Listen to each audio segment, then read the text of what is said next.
বাংলাদেশে এই মুহূর্তে আপনার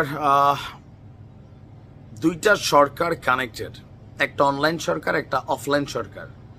তো ক্ষেত্র বিশেষে অনলাইন সরকার অফলাইনের সরকারের কাছে পাত্তা পায় না, আবার ক্ষেত্র বিশেষে অনলাইন সরকার যা ঘটাইতে পারে এটাকে সামাল দিতে পারে না অফলাইন সরকার। তো অনলাইন সরকার এটা আওয়ামী লীগের আমল থেকে তৈরি হয়েছিল, পিনাকি এবং ইলিয়াসের যে জোট আছে এবং তাদের যারা টিম মেম্বার আছেন। তবে আওয়ামী লীগ পরবর্তী সময়ে তাদের নানান ইস্যু মাঠে হয়েছে, তারা চাইলে অনেক কিছু ঘটাইতে পারেন। তবে আজকে রোজা রমজানের দিন যেই ঘটনা ঘটানোর ইঙ্গিত দিয়েছেন, আমার ধারণা আজকে একটা সংঘর্ষ ঘটবে, হতাহত হইতে পারে, বুলডোজার চলতে পারে, লাকি আক্তার নাই হইতে পারে, অথবা অন্য কেউ নাই হইতে পারে। পরিস্থিতিটা সাংঘর্ষিক ডাক দিয়েছেন অনেকটা, যে 32 ভাঙচুরের জন্য পিনাকি যেভাবে ডাক দিয়েছিলেন অনেকটা এই ভঙ্গিতেই।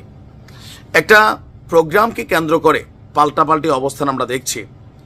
দর্শক, সিপিবির একটা প্রোগ্রাম আছে, আপনারা জানেন যে তারা একটা প্রোগ্রাম দিয়েছে যে আসিয়া সহ সকল হত্যা, ধর্ষণ, নিপীড়নের বিচার করো, ব্যর্থ স্বরাষ্ট্র উপদেষ্টাকে অপসারণ করো।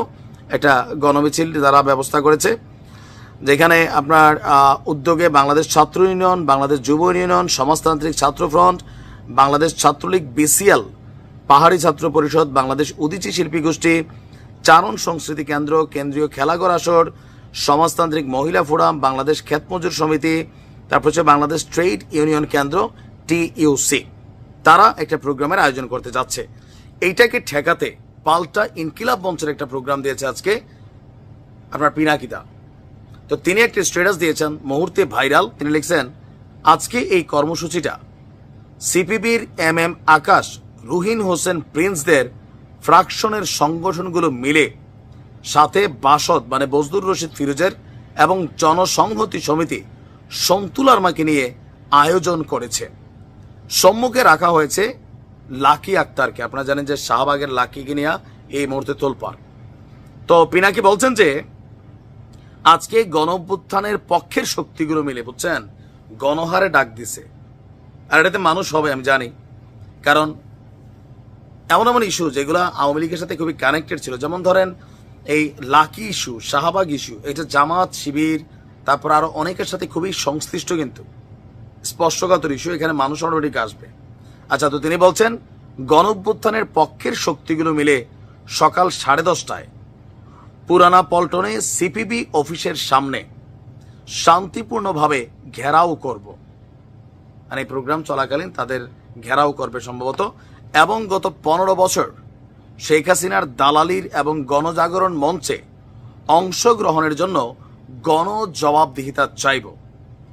আজকে পুরনো পল্টনে সিপিবি অফিসকে আমরা বিপ্লবী ছাত্র জনতার অভ্যুত্থানের কার্যালয় বানাবো, বুঝছেন, সোজা বাংলায় বললে। এরপর তিনি লিখছেন, চলো চলো পুরান পল্টন চলো, সিপিবি অফিস ঘেরাও করো, ইনকিলাব জিন্দাবাদ। এতটুকু এনাফ। যা দেখা যাবে যে অফিস ভাঙচুর করে ফেলছে, বুলডোজার চালাই দিচ্ছে। তারপর হচ্ছে সেখানে যারা এই প্রোগ্রামে কানেক্টেড থাকবেন তাদেরকে বের করে দেওয়া হবে। তো পিনাকির এই স্ট্যাটাসকে আবার শেয়ার করেছেন সাংবাদিক ইলিয়াস। তিনি আবার লিখছেন যে শাহবাগীরা আজকে মাঠে নামার ঘোষণা দিয়েছে, তারা নামলে সর্বোচ্চ মাত্রার প্রতিরোধ করতে হবে। প্রশাসন আশা করি শাহবাগীদের বিরুদ্ধে অবস্থান নেবে। ইনকিলাব মঞ্চের সাথে শাহবাগে অবস্থান নিন। যদিও শাহবাগীরা আসবে বলে মনে হয় না, বাকিটা দেখার অপেক্ষা থাকলাম।